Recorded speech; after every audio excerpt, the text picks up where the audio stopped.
Liberals at Yale hold a hunger strike, so the young Republicans hold a barbecue right next to them, catering hunger strikes for more than 40 years. This is the Daniel Natal Show.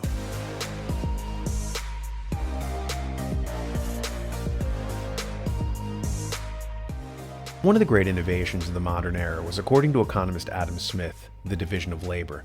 In The Wealth of Nations, he talks about how originally artisans made an entire product, but with the advent of factory production, the work was divided between specialists on an assembly line.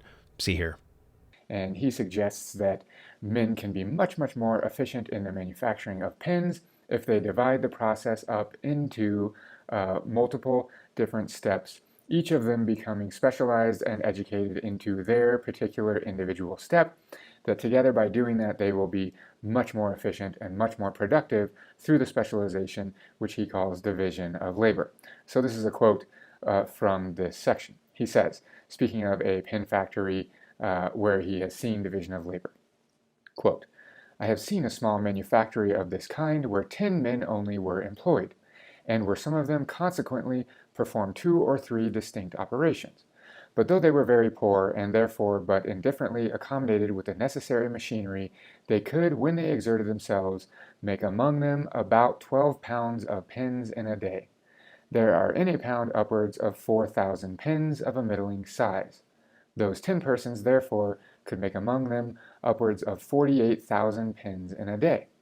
Each person, therefore, making a 10th part of 48,000 pens might be considered as making 4,800 pens in a day. But if they had all wrought separately and independently, and without any of them having been educated to his particular business, they certainly could not each of them have made 20, perhaps not 1 pen in a day. That is certainly not the 240th, perhaps not the 4,800th part of what they are at present capable of performing, in consequence of a proper division and combination of their different operations." End quote. Because of this paradigm shift in manufacturing, society became much more productive. Products came out of the factory faster and more abundance, hence cheaper. Items that would have been out of reach for the average person in the age of the artisan suddenly became affordable enough when they were created in this division of labor fashion. But let's stop there.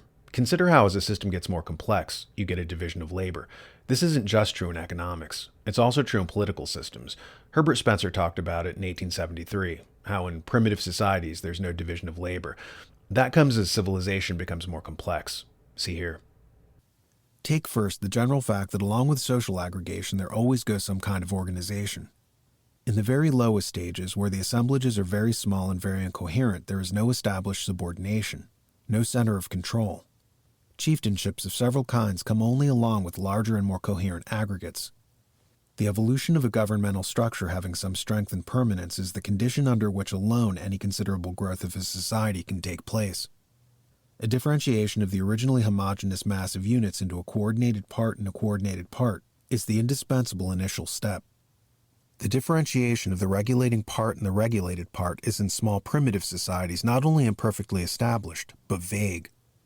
The chief does not at first become unlike his fellow savages in his functions, otherwise than by exercising greater sway. He hunts, makes his weapons, works, and manages his private affairs in just the same ways as the rest, while in war he differs from other warriors only by his predominant influence, not by ceasing to be a private soldier. And along with this slight separation from the rest of the tribe in military functions and industrial functions, there is only a slight separation politically. Judicial action is but very feebly represented by exercise of his personal authority in keeping order. At a higher stage, the power of the chief being well established, he no longer supports himself.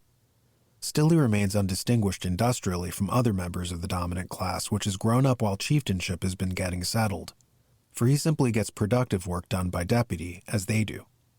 Nor is a further extension of his power accompanied by complete separation of the political from the industrial functions, for he habitually remains a regulator of production, and in many cases a regulator of trade, presiding over acts of exchange. Of his several controlling activities, this last is, however, the one which he first ceases personally to carry on.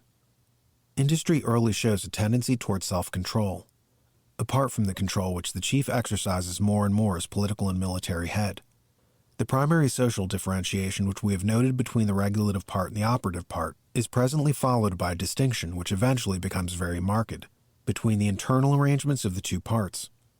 the operative part slowly developing within itself agencies by which processes of production, distribution, and exchange are coordinated, while coordination of the non-operative part continues on its original footing.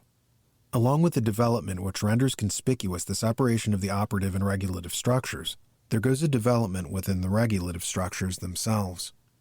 The chief, at first uniting the characters of king, judge, captain, and often priest, has his functions more and more specialized as the evolution of the society in size and complexity advances.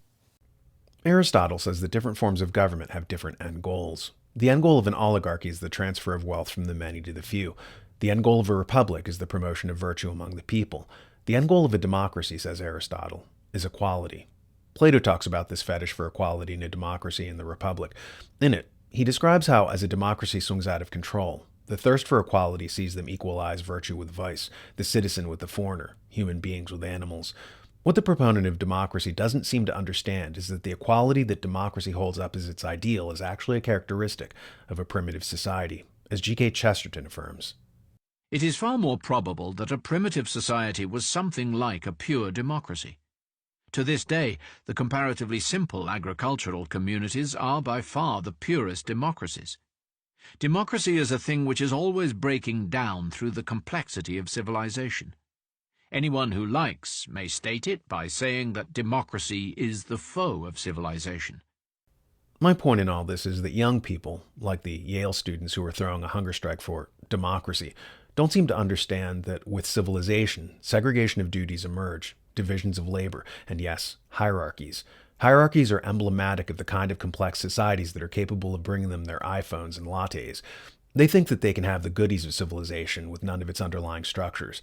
They couldn't be more wrong. Without hierarchies, you can't have civilization. The best illustration of their political model is a primitive tribe which lives in huts. Everyone is equal in poverty, drudgery, and backwardness. But then, living in primitive huts is the logical result of their war against carbon and their hatred of free market economics. And this is why it's appropriate that we circled back around to the Yale students' hunger strike. These pampered, entitled scions of wealth and power better get used to the privation, hardship, and poverty that their policies naturally result in. Hunger won't be a fashion statement. If they get all their policies through, it will be a way of life. Bravo, equality. Another win for democracy. I just finished a new podcast on the connection between CERN and the destruction of the Georgia Guidestones. It'll be uploaded on The New American soon, but you can catch it sooner on Locals. The address there is thenewamerican.locals.com.